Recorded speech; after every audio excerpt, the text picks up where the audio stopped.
વડોદરામાં શિવસેના દ્વારા ભારત પાકિસ્તાન મેચ સામે વિરોધ આતંકી હુમલાના વિરોધમાં મેચ રદ કરવાની માંગણી સાથે ઉગ્ર પ્રદર્શન।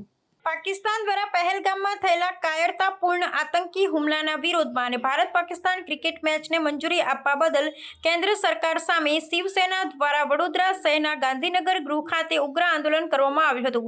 શિવસેનાના રાજ્યભરમાં ઉદ્ધવ ઠાકરેના આદેશ મુજબ ભારત પાકિસ્તાન વચ્ચેની મેચના આયોજનનો વિરોધ કરવામાં આવ્યો હતો। શિવસૈનિકોએ આતંકી હુમલાને ધ્યાનમાં રાખી કેન્દ્ર સરકારના નિર્ણય સામે આક્રોશ વ્યક્ત કર્યો હતો। શિવસેનાના કાર્યકરોએ જણાવ્યું કે એક તરફ પાકિસ્તાન આતંકવાદી પ્રવૃત્તિઓ દ્વારા ભારતીય સૈનિકો અને નાગરિકોને નિશાન બનાવી રહ્યું છે અને બીજી તરફ કેન્દ્ર સરકાર ક્રિકેટ મેચ માટે પાકિસ્તાનને મંજૂરી આપી રહ્યું છે, જે શહીદોનું અપમાન છે। તેમણે કહ્યું કે આતંકવાદ અને રમત એક સાથે ચાલી શકે નહીં। આ વિરોધ પ્રદર્શન દરમિયાન શિવ સૈનિકોએ ભારત માતા કી જય અને વંદે માતરમના નારા લગાવ્યા હતા અને કેન્દ્ર સરકાર પાસે તાત્કાલિક મેચ રદ કરવાની માંગ કરી હતી।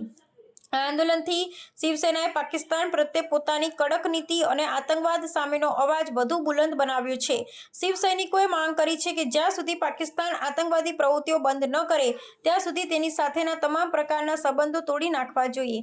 આ ઘટનાએ ભારતીય રાજનીતિમાં રમત અને આતંકવાદના સંબંધો પર ફરી એકવાર ગંભીર ચર્ચા જગાવી છે।